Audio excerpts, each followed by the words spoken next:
terima kasih Anda masih menyaksikan Berita Papua hari ini. Dan bagi Anda yang baru saja bergabung bersama kami, akan kami hadirkan kembali untuk Anda 3 berita utama kami hari ini.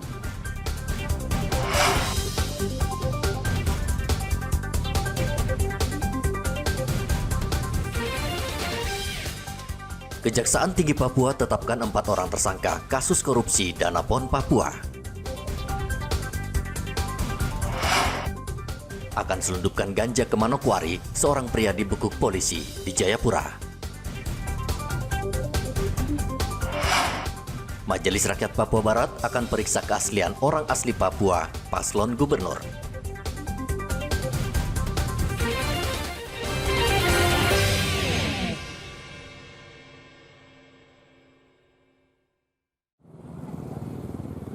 Dua minggu terakhir ini, petugas kantor di Sdukcapil Merauke harus bekerja melayani warga Merauke yang ingin mengurus KTP. Bahkan petugas harus lembur hingga malam hari. Setiap hari ratusan orang memadati kantor di Sdukcapil. Sebagian besar adalah anak muda yang belum memiliki KTP. Mereka ingin melamar pekerjaan di kantor pemerintah Provinsi Papua Selatan yang tahun ini membuka lowongan untuk 1.000 orang. Tentu kesempatan ini tidak disia-siakan anak-anak muda yang ingin meniti karir di pemerintahan. Ngurus apa KTP? Iya. KTP untuk apa kepentingannya? Lamar kerja atau gimana? Iya. Kerja. Lamar kerja. Sudah berapa hari ke sini bolak-balik? Baru 2 hari. Sudah selesai belum? Belum. Baru mau foto ini? Hah? Baru mau foto? Iya. Oh, Parako dekat saja. Untuk apa urus KTP? Lamar kerja juga? Lamar kerja ya. Sudah berapa hari urus KTP ini? 2 hari ya. Sampai jam berapa? Sampai sore. Sore. Belum dapat, sudah 2 hari ya. Petugas kantor di Sdukcapil Merauke mengaku kewalahan melayani masyarakat. Penyebabnya keterbatasan peralatan dan jumlah pegawai. Memang sehari itu kita punya kemampuan pelayanan untuk melayani masyarakat, pelayanan dokumen kependudukan itu sekitar 300. Tapi memang dengan membludaknya masyarakat mau ngurus dokumen kependudukan, jadi memang terpaksa kadang-kadang teman-teman ini rela kadang-kadang bekerja sampai malam memberikan pelayanan kepada masyarakat, terutama kita punya masyarakat orang asli Papua, untuk mereka mau ikut tes CPNS yang formasi provinsi. Jadi memang beberapa minggu ini 2 minggu punya hanya 2 printer KTPE, dan memang sumber daya yang memang juga ya terbatas. Jadi kalau sampai malam-malam mungkin ya itu karena memang memang teman-teman dari Capil sini, semua pegawai Capil berusaha untuk memberikan pelayanan terbaik buat masyarakat.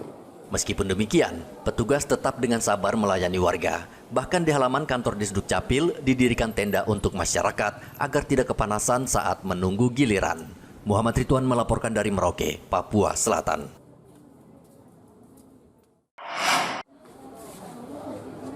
Dinas Kesehatan Merauke akan memulai kembali vaksinasi polio tahap kedua dalam waktu dekat. Sebelumnya vaksinasi sempat tertunda karena stok vaksin tidak mencukupi. Saat ini, Dinas Kesehatan sudah mendapat pasokan vaksin polio tahap kedua dari Dinas Kesehatan Provinsi. Menurut Kepala Dinas Kesehatan Merauke, Neville Muskita, saat ini imunisasi polio tahap kedua sedang berjalan di sejumlah fasilitas kesehatan di Merauke dan sudah mencapai lebih dari 30%. Sementara untuk tahap pertama, imunisasi polio di Merauke saat ini sudah mencapai target 70%. Kalau polio kita yang tahap 2 sementara jalan. Gitu. Yang tahap 1 kan kita anggap sudah selesai. Cakupan kita 71%. Tahap pertama itu. Iya. Tahap kedua kemudian ini? Tahap kedua masuk sekitar 40%. 40%. Nah, rencana tahap ketiga juga ada, Dok, ya? Enggak ada. Tahap kedua saja. Tapi vaksinnya sudah tersedia, Pak, Dok? Kayaknya sudah. Kemarin kan agak sedikit terlambat karena nunggu vaksin dari provinsi ya. Tapi sudah ada. Dinas Kesehatan Merauke meminta masyarakat segera membawa anak dan balita mereka untuk segera divaksin dan tidak dipungut biaya alias gratis. Vaksinasi polio sangat penting diberikan sejak dini agar balita terlindungi dari serangan virus polio yang mematikan atau penderita akan lumpuh. Muhammad Ridwan melaporkan dari Merauke, Papua Selatan. Penjabat Gubernur Papua Selatan, Rudi Suhartadi, Selasa kemarin melepas 162 anggota yang akan berlaga pada PON ke-21 di Aceh, Sumatera Utara. Dari 162 orang yang berangkat ke Sumut dan Aceh, 30 diantaranya adalah atlet, sedangkan sisanya adalah pelatih, ofisial, petugas kesehatan, dan pendamping. Gubernur Papua Selatan mengatakan, sebagai provinsi yang baru pertama kali mengikuti PON ke-21 di Aceh dan Sumatera Utara ini, ia tidak muluk-muluk menargetkan prestasi yang tinggi.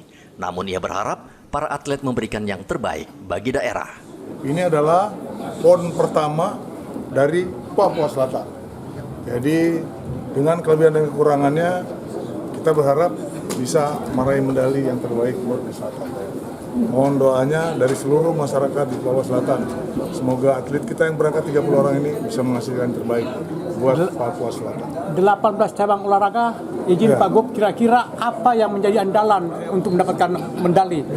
Kalau saya melihat di atletik itu ada lempar lembing. Itu aja yang saya perhatikan. Yang lain-lain bisa menyesuaikan, semoga prestasinya menjadi baik. Minimal targetnya, Gub? Ya, saya nggak bisa memberikan target. Boleh dong satu aja Karena mudah-mudahan ada emasnya lah. Gitu. Hadiah utama hadiahnya sudah disiapkan, medali emas sudah disiapkan. Besarannya nanti tanya atlet sudah tahu. Kita akan berangkat ke dua negeri, ke dua provinsi Sumatera Utara dan Aceh. Dia memiliki budaya yang lain. Kita sebagai tamu, kita harus bisa membawa diri masing-masing. Jangan sampai kita dari Papua Selatan membuat pelanggaran di sana. Ya kan? Itu yang paling penting, jaga nama Papua Selatan. Semoga kita semua menjadi tamu yang baik di sana, karena mereka menjadi kita sebagai tamu di sana. Di ajang PON ke-21, Provinsi Papua Selatan mengikuti 18 cabang olahraga. Sementara cabang unggulan yang berpotensi meraih medali emas adalah renang, atletik, dayung, dan sepatu roda. PON ke-21 di Aceh dan Sumatera Utara akan berlangsung dari tanggal 8 hingga 20 September 2024. Muhammad Ridwan melaporkan dari Merauke, Papua Selatan.